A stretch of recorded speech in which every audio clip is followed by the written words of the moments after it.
I slammed the folder shut. No. My voice cracked. No. That's impossible. My hands trembled as I stared at the security photo lying on my father's desk. The photo showed a man entering my father's private garage at 11:43 p.m. on the night before his fatal accident. A man I knew better than anyone. A man I loved. A man I was supposed to marry in 3 months. Ethan Walker. I shook my head repeatedly. There has to be another explanation. But deep down, a terrifying feeling was already taking root. Because the timestamp didn't lie. The photo didn't lie. And if what I was looking at was real, then the man I loved might have murdered the only father I had ever known. But before I tell you what happened, you need to understand something. Richard Bennett wasn't my biological father. He chose me. And sometimes the people who choose you become more important than the people who created you. Now let me take you back to where it all began. I was 16 years old when Richard Bennett saved my life. At the time, I had nothing. No home. No family. No future. I spent most nights sleeping wherever I could find shelter. Some nights it was a bus station. Other nights it was an abandoned building. I learned how to survive. I learned how to disappear. Most importantly, I learned not to trust anyone. One cold evening, I was starving. I hadn't eaten all day. I stood outside a grocery store staring through the glass at the food inside. My stomach hurt. My head felt light. I knew stealing was wrong. But hunger has a way of making people desperate. I slipped inside and grabbed a sandwich. Then another. I was heading for the exit when someone grabbed my wrist. Going somewhere? I froze. A security guard. My heart dropped. I knew this was it. I was about to be arrested. The guard dragged me into an office. A few minutes later, the store owner walked in. I expected anger. I expected judgment. Instead, the man looked at me and asked a simple question. When was the last time you ate? I blinked. What? When was the last time you had a proper meal? I looked away. He sighed. That long, huh? I didn't answer. The man smiled gently. Come on. He led me to a nearby diner. I thought he was taking me somewhere private so the police could pick me up. Instead, he ordered me a burger, fries, and a milkshake. I stared at the food. Then at him. Then back at the food. You should eat. Why? Because you're hungry. That's it. That's enough reason. I couldn't remember the last time someone had spoken to me kindly. I started crying. Right there in the booth. I hated myself for it. But I couldn't stop. The man reached across the table. My name is Richard. That night changed everything. Over the next few weeks, Richard checked on me regularly. He found out I was living on the streets. He found out I had nobody. No relatives. No support system. Nothing. One evening he sat across from me and said something that would change my life forever. I want you to come live with me. I laughed. You're joking. I'm not. Why would you do that? Because every kid deserves a chance. I stared at him. What's the catch? There isn't one. I didn't believe him. Nobody helps people for free. Nobody. But Richard did. He gave me a room. A bed. Clean clothes. Food. Safety. For the first few months, I expected him to change. I expected him to become cruel. Or controlling. Or demanding. Instead, he remained exactly the same. Patient. Kind. Steady. A year later, he officially adopted me. I became Olivia Bennett. And for the first time in my life, I had a family. Years passed. I graduated high school. Then college. Richard attended every ceremony. Every achievement. Every milestone. Whenever someone asked if he regretted taking me in, his answer never changed. Not for a second. I loved him more than words could explain. And then Ethan Walker entered my life. The first time I met Ethan, I was 22. Richard had just hired him as a management trainee. I remember walking into Richard's office and seeing Ethan standing beside the desk. Tall. Confident. Professional. Richard grinned. Olivia, meet Ethan. Ethan extended his hand. It's nice to finally meet you. I frowned. Finally. Richard laughed. Oh, trust me. I've talked about you enough. I groaned. Please tell me he hasn't shown you embarrassing childhood photos. Ethan smiled. Only 12 of them. I pointed at Richard. Traitor. Both men laughed. That was the beginning. At first, Ethan was simply another employee. Then he became a friend. Then my best friend. Then something much more dangerous. Something neither of us wanted to admit. Years went by. Our connection grew stronger. Movie nights became routine. Coffee dates became normal. Long conversations stretched past midnight. One evening, Ethan and I sat on the balcony overlooking the city. The sunset painted the skyline orange. Neither of us spoke for several minutes. Finally, Ethan broke the silence. Can I ask you something? Sure. Do you ever think about how different your life could have been? I smiled softly. Every day. And I'm grateful. For Richard. For everything. Ethan nodded. He changed your life. He gave me a life. Ethan looked away. For a brief moment, something strange crossed his face. Guilt. Pain. Regret. I couldn't tell. Then it disappeared. What? I asked. Nothing. That's definitely not nothing. He forced a smile. Just thinking. About? Ethan stood. Maybe I'll tell you someday. At the time, I thought nothing of it. Looking back now, I wish I had paid attention. Because years later, I would discover that Ethan was carrying a secret so devastating that it would destroy everything I believed about love. And the worst part? The truth had been sitting right in front of me all along. At the time, I ignored the strange look on Ethan's face. I had no idea that years later I would replay that moment 1,000 times, wondering if that was the instant he almost told me the truth. Life continued. For a while, everything felt perfect. Richard's company continued to grow. Ethan quickly became one of his most trusted employees. In fact, Richard often joked that Ethan worked harder than everyone else combined. One afternoon, I walked into Richard's office and found them arguing. Not angrily, passionately. They were debating a business decision. The second they noticed me standing there, they both stopped. Richard laughed. Thank goodness. Tell Ethan he's wrong. Ethan shook his head.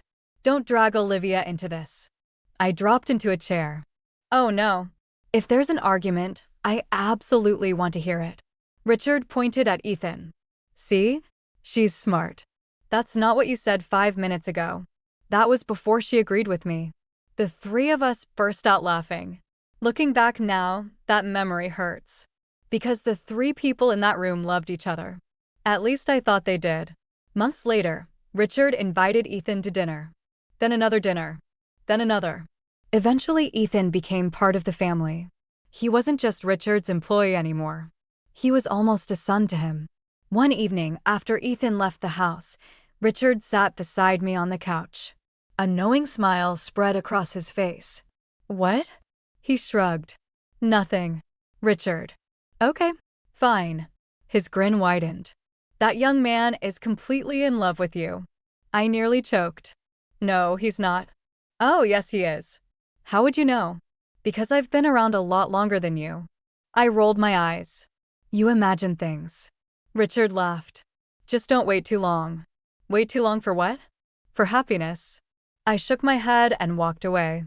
But secretly, my heart was racing. Because the truth was, I was already in love with Ethan. I just hadn't admitted it yet. 3 months later, Ethan did. We were leaving a charity event when rain suddenly started pouring from the sky. People ran for cover. We got stuck beneath the entrance canopy. I laughed. Great. Ethan looked at me. Not the way a friend looks at a friend. Something deeper. Something serious. Olivia. The smile faded from my face. What? I need to tell you something. My heart skipped. His voice sounded different. Nervous. Almost afraid. Ethan? He took a deep breath. I love you. The world seemed to stop. The rain. The traffic. The noise. Everything. I stared at him, unable to speak. He laughed awkwardly. Okay, maybe I should have started with something less dramatic. I threw my arms around him before he could finish. His arms wrapped around me immediately. And for the first time, I felt completely certain about something. I loved him. Completely. A year later, he proposed. Of course, I said yes. Richard was happier than either of us. When we announced our engagement, he actually wiped tears from his eyes. I knew this was coming. I laughed. You really didn't. I absolutely did. Ethan smiled. You've been saying it for years. Because I was right. That night was one of the happiest nights of my life. If someone had told me then that everything was about to fall apart, I would never have believed them. 3 weeks later, Richard died. The phone rang at 2:17 a.m. I remember the exact time because the moment changed my life forever. I answered sleepily. Hello. The voice on the other end was unfamiliar. Is this Olivia Bennett? Yes. My stomach tightened. Who is this? I'm Officer Reynolds. Instantly, I sat upright. What's wrong? There was a pause. A terrible pause. The kind that changes everything. I'm sorry to inform you that Richard Bennett has been involved in a fatal vehicle accident. For a moment, I couldn't breathe. What? I'm very sorry. No. The word escaped before I could stop it. No. The officer continued speaking. But I wasn't listening anymore. Nothing made sense. Nothing. Richard couldn't be dead. I had spoken to him hours earlier. He was healthy, happy, laughing. People like that didn't simply disappear. The next thing I remember was Ethan bursting through my front door. Someone had called him. The second he saw me, he wrapped his arms around me. I completely broke down. For days, Ethan barely left my side. The funeral was a blur. Flowers. Condolences. Sympathy. None of it felt real. The casket looked wrong. Everything looked wrong. As people paid their respects, I stood frozen. Then Ethan squeezed my hand. I'm here. I nodded, unable to speak. After the funeral, everyone eventually went home. But Ethan stayed. Every day. Every night. Whenever I couldn't sleep, he stayed awake with me. Whenever I cried, he listened. Whenever I felt like collapsing, he held me together. Without him, I honestly don't know how I would have survived that year. The police ruled Richard's death an accident. Brake failure. Case closed. Simple. At least that's what everyone believed. Months turned into years. The grief never disappeared completely. But eventually life began moving again. Slowly. Painfully. One afternoon, Ethan and I visited Richard's grave. The wind was cold. The cemetery was quiet. I placed fresh flowers beside the headstone. I still miss him. Ethan's voice was soft. I know. It doesn't feel fair. No. I looked at the inscription. Beloved father. Beloved friend. Beloved mentor. Every word was true. Then Ethan wrapped an arm around my shoulders. And for a brief moment, I felt safe. I had no idea that the man comforting me was hiding a secret connected to the very grave standing in front of us. A few months later, wedding planning began. Choosing venues, invitations, flowers, guest lists, all the normal things couples argue about. One afternoon, while sorting through old documents, I decided to organize some of Richard's belongings. His office had remained mostly untouched since his death. Every time I entered that room, memories flooded back. But it felt wrong leaving everything exactly as it was. So I started cleaning. Hours passed. Then something strange caught my attention. One drawer wouldn't open completely. I frowned. That's weird. I pulled harder. Nothing. Then I noticed a loose panel at the back. Curious, I reached inside. Click. A hidden compartment opened. My heartbeat quickened. Inside sat a small black folder. Dust covered the surface. Clearly it hadn't been touched in years. I opened it. At first, the documents looked ordinary. Maintenance records. Vehicle inspections. Repair reports. Then one page made my blood run cold. I read it once. Then twice. Then a third time. According to the report, Richard's vehicle had passed inspection less than 48 hours before the accident. The brakes were functioning perfectly. I stared at the paper, confused, because according to police, brake failure was exactly what caused the crash. That made no sense. Unless the brakes hadn't failed naturally. Unless someone had made them fail. And for the first time since Richard's death, a terrifying possibility entered my mind.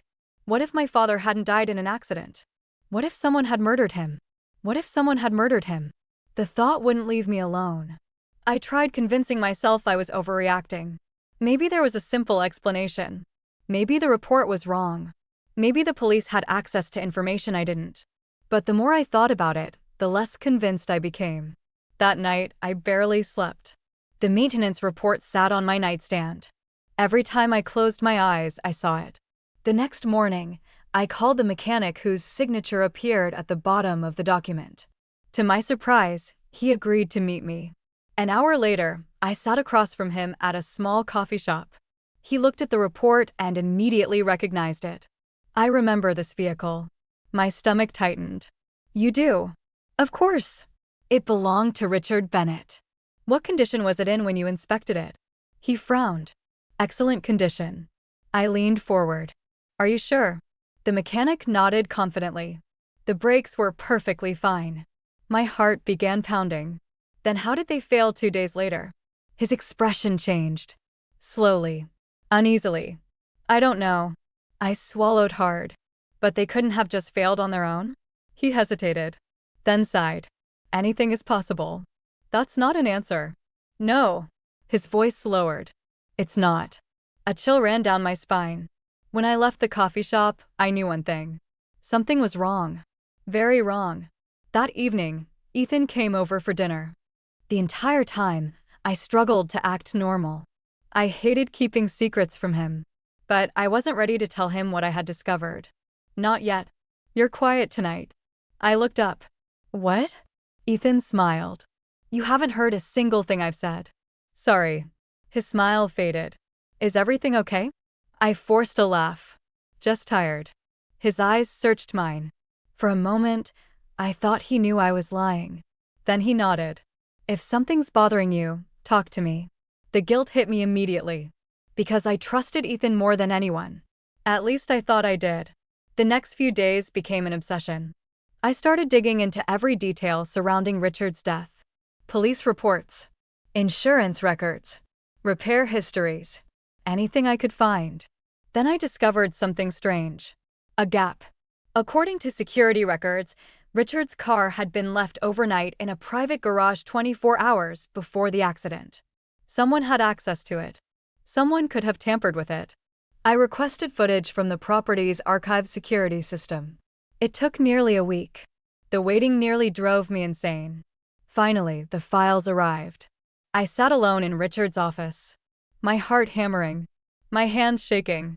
I clicked play. The footage showed employees entering and leaving throughout the day. Nothing unusual. Then the timestamp changed. 11:43 p.m. A figure appeared. Someone wearing a dark jacket. The image quality wasn't perfect. But it was clear enough. The man unlocked the garage door. Walked inside. Stayed there for 17 minutes. Then left. My chest tightened. No. I moved closer to the screen. No. The man turned slightly. And I saw his face. Ethan. The room spun. I couldn't breathe. I replayed the footage. Again. And again. And again. The answer never changed. It was him. My fiancé. The man I loved. The man who had comforted me at my father's funeral. The man who had promised to spend the rest of his life with me. I burst into tears. Not because I wanted to believe it. Because I didn't. For hours, I sat there trying to find another explanation. Maybe Richard had asked him to be there. Maybe he forgot something. Maybe. My thoughts stopped. Because deep down, I already knew. The footage was only the beginning. Over the next week, I found more. A deleted maintenance request. Private communications. Records proving Ethan had been at locations connected to Richard's vehicle shortly before the accident. Each new discovery felt like another knife. The evidence kept growing. And growing. And growing. Until denying it became impossible. One evening, Ethan arrived at my house carrying takeout. The moment I opened the door, he smiled. Then his smile disappeared. Because he saw my face. Olivia? I stepped aside.